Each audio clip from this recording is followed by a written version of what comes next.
हाँ, तो आज हम पढ़ने वाले मोशन के बारे में। तो मोशन क्या होता है? A object said to be in motion when it change its position with respect to time.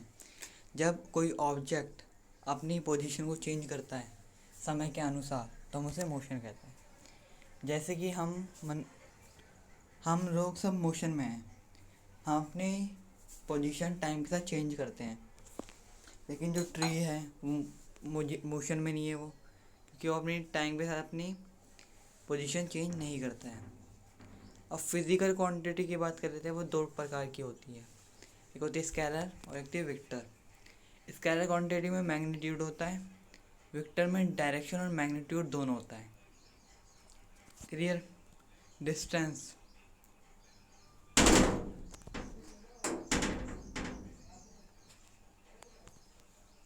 It is a path covered by an object on changing it's motion. ये एक पाथ होती है जो किसी ऑब्जेक्ट के द्वारा कवर की जाती है जब वो अपना मोशन चेंज करता है। जैसे ही मैंने अपना मोशन चेंज किया तो मैं कुछ स्टेप चलूँगा, जो मैं स्टेप चल रहा हूँ ना वो आपका डिस्टेंस हो जाएगा। Its SI unit is metre. इसकी एसआई यूनिट होती है मीटर, मतलब इसे मीटर में नापा जाता है। Okay. It is scalar quantity. ये स्केलर क्वांटिटी होती है कि इसमें मैग्नीट्यूड दे रखा होता है, मतलब डिस्टेंस दे रखा होता है, इसमें डायरेक्शन नहीं होती। ठीक है। Displacement minimum distance between the initial and final position of the object called displacement. तो जो डिस्टेंस होता है फाइनल और इनिशियल और फाइनल पोजीशन के बीच में, मतलब जहाँ से हमने कुछ चलना स्टार्ट किया और जहाँ पे हम रुक गए, तो उसके बीच का जो डिस्टेंस है ना, उसके बीच का जो डिस्टेंस है वो होगा हमारा डिस्प्लेसमेंट। ठीक है, वो होगा हमारा डिस्प्लेसमेंट। इसकी ऐसा यूनिट होती है मीटर, और डिस्प्लेसमेंट का सिंबल होता है एस। इसको ऐसे डिनोट किया जाता है एस से। ये वेक्टर क्वांटिटी होती है। अब हम मोशन के बारे में पढ़ लेते हैं। There are two type of motion. दो तरह के मोशन होते हैं, एक होता है यूनिफॉर्म और एक होता है नॉन यूनिफॉर्म। ठीक है।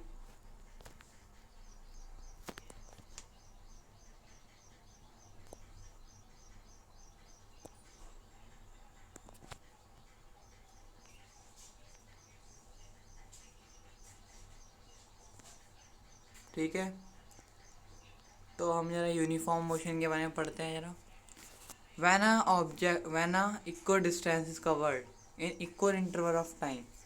जब एक इक्वल डिस्टेंस कवर्ड होता है इक्वल इंटरवल ऑफ टाइम में, जैसे कि मैंने 5 मिनट में 5 मीटर डिस्टेंस कवर किया, तो ये हमारा यूनिफॉर्म मोशन हो गया, क्योंकि हमारा डिस्टेंस भी इक्वल है और हमारा टाइम भी इक्वल है, तो ये हो गया यूनिफॉर्म मोशन। और हम अब पढ़ते हैं नॉन यूनिफॉर्म मोशन। अब भाई ये नॉन यूनिफॉर्म मोशन क्या होता है? when unequal distance is covered in equal or different interval of time। जब एक अनइक्वल डिस्टेंस कवर्ड होता है इक्वल या अनइक्वल इंटरवल ऑफ टाइम में। जैसे कि मैंने 10 किलोमीटर पूरे किए, 10 किलोमीटर में चला, उसमें मैंने 180 मिनट लगा दिए, तो ऊपर और नीचे की जो डिजिट है डिस्टेंस और टाइम हमारा इक्वल नहीं है, तो ये हमारा नॉन यूनिफॉर्म मोशन हो गया। अब हम पढ़ रहे थे डिफरेंस बिटवीन क्या होते हैं इनके बीच में, डिस्टेंस और डिस्प्लेसमेंट के बीच में। डिस्टेंस वो होती है जो हम पाथ कवर करते हैं, हमने एक पाथ कवर की, यहाँ से यहाँ तक मैं चला, 5 किलोमीटर में चल गया, तो मैंने ये डिस्टेंस जो पाथ जो कवर की ना वो हमारा हो गया डिस्टेंस।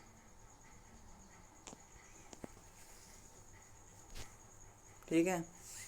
अब ये जो डिस्टेंस होता है वो स्केलर क्वांटिटी होता है, मतलब इसमें आपको बस डिस्टेंस दे रखा है, डायरेक्शन नहीं दे रही है। मतलब इसमें हम बता दिया जाएगा कि आपको ना 5 किलोमीटर चलना है, कहाँ चलना है, कौन सी डायरेक्शन में चलना है, वो नहीं बता रखा। ये जीरो हो सकता है, हाँ जीरो हो सकता है बिल्कुल। देखिए जैसे कि आप सामने की ओर गए, मतलब ऐसे नहीं, मतलब आप 5 किलोमीटर गए, ठीक है, और 5 किलोमीटर आप वहीं से वापस आ गए, तो हमारी पोजीशन चेंज नहीं हुई, मोशन हुआ नहीं, तो मतलब ये जीरो हो सकता है। It is the minimum distance between initial and final position. Displacement होती है हमारे इनिशियल और फाइनल पोजीशन के बीच का डिस्टेंस, जहाँ से हमने चलना स्टार्ट किया और जहाँ पे हम रुक गए, वहाँ का डिस्टेंस होती है डिस्प्लेसमेंट। जो बीच का डिस्टेंस होती है ना, उसे कहते हैं हम डिस्प्लेसमेंट। ये वेक्टर क्वांटिटी होती है, मतलब इसमें डायरेक्शन भी दे रखा है और डिस्टेंस में हमें बताया जाएगा कि आपको ईस्ट में जाना है 50 किलोमीटर, ज़्यादा हो गया सॉरी, मतलब आपको समझाने के लिए बता रहा हूँ। मतलब इट कैन भी जीरो, ये जीरो हो सकती है, हाँ डिस्टेंस जीरो नहीं हो सकता था, ये जीरो हो सकती है। डिस्टेंस में क्या होता है, जैसे कि हम चलें 5 किलोमीटर चलें तो ना हमारा कुछ तो डिस्टेंस कवर हो ही रहा है ना, लेकिन इसमें क्या होता है, हम कोई डिस्टेंस कवर इसमें जीरो भी हो सकता है, क्योंकि हम चलें और वापस आ गए, तो बीच के जो वो है, इसका क्या होता है, बीच के डिस्टेंस तो कवर नहीं होगा ना। यदि हम चले 5 किलोमीटर हम चले और 5 किलोमीटर हम वापस आ गए वहाँ से, तो जहाँ पे हम थे पोजीशन हमारी वहीं पे तो आ गई वापस, तो बीच का कुछ मिनिमम डिस्टेंस हुआ नहीं, तो ये जीरो हो सकता है। आई होप आपको समझ में आ गया होगा। अब हम स्पीड के बारे में पढ़ लेते हैं। The distance covered for unit time. आपने सुना होगा स्पीड, आपको जब गाड़ी वाड़ी चलाते हैं आप कहते हैं भाई आज तो मैंने बहुत स्पीड में चले गया, ऐसा कुछ जो भी आप वर्ड यूज़ करते होंगे ऐसे कुछ कहते हैं आप। तो क्या होता है स्पीड भाई, एक डिस्टेंस जो एक यूनिट टाइम में कवर होता है। जैसे कि 5 मिनट में मैंने 5 किलोमीटर डिस्टेंस कवर किया, तो वो हमारा, जब उसे हम सॉल्व करेंगे इस फॉर्मूले में रख के स्पीड डिस्टेंस अपॉन टाइम, तो हम उसकी स्पीड निकाल सकते हैं। चलिए एक बार निकाल के देखते हैं ज़रा। ये हमने रख दिया 5 किलोमीटर, कितने मिनट में डिस्टेंस किया था हमने, 15 डिस्टेंस किया था, तो ये 3 आ गया, मतलब 3 किलोमीटर हावर हमारी स्पीड है, ठीक है। तो हम एवरेज स्पीड पढ़ लेते हैं। एवरेज स्पीड कैसे निकालेंगे, तो इसका फॉर्मूला होता है टोटल डिस्टेंस कवर्ड अपॉन में टोटल टाइम टेकन, मतलब कितना डिस्टेंस कवर हुआ और कितना टाइम लगा, ठीक है। अब हम पढ़ने वाले हैं बहुत ही मज़ेदार टॉपिक को, तो चलिए शुरू करते हैं। वेलोसिटी भाई, अब ये वेलोसिटी क्या होती है भाई, आपने डिस्टेंस और डिस्प्लेसमेंट पढ़ी, उसमें क्या होता था, डिस्टेंस में हमारा मैग्नीट्यूड होता था लेकिन विक्टर नहीं होता था, मतलब विक्टर क्वांटिटी नहीं होती थी। लेकिन डिस्प्लेसमेंट में हमारी विक्टर क्वांटिटी भी होती थी और मैग्नीट्यूड भी होता था। तो वैसे ही ये है,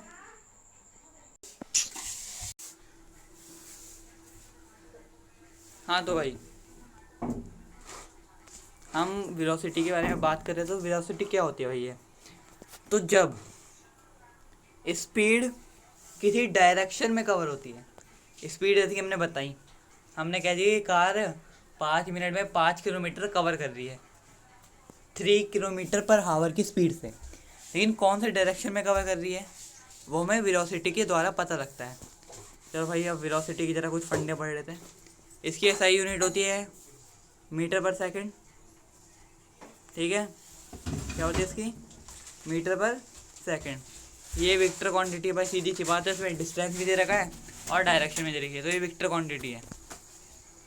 अब हम पढ़ रहे थे वेलोसिटी के कुछ दो पार्ट के बारे में।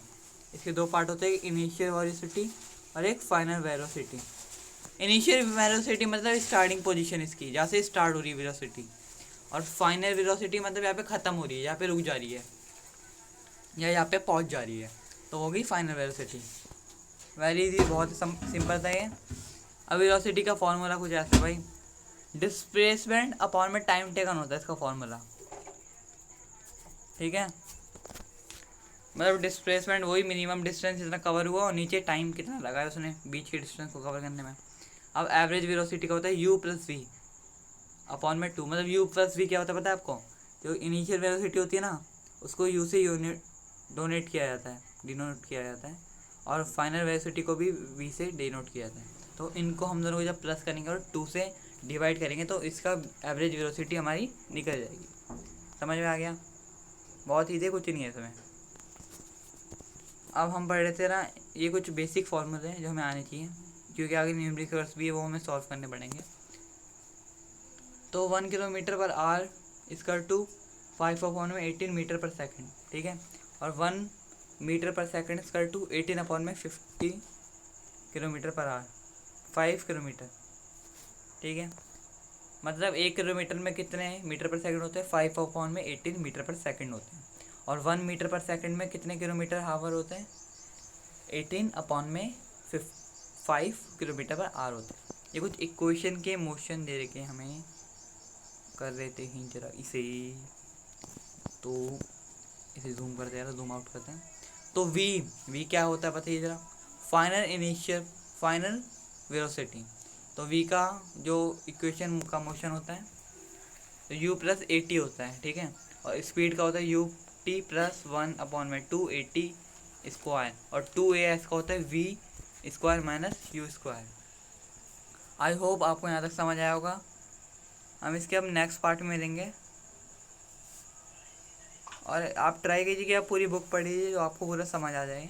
और ये कुछ क्वेश्चन है आपके लिए, इसे एक बार ट्राई कीजिए, आपकी जो प्रैक्टिस है इस चैप्टर की वो अच्छे से हो जाएगी।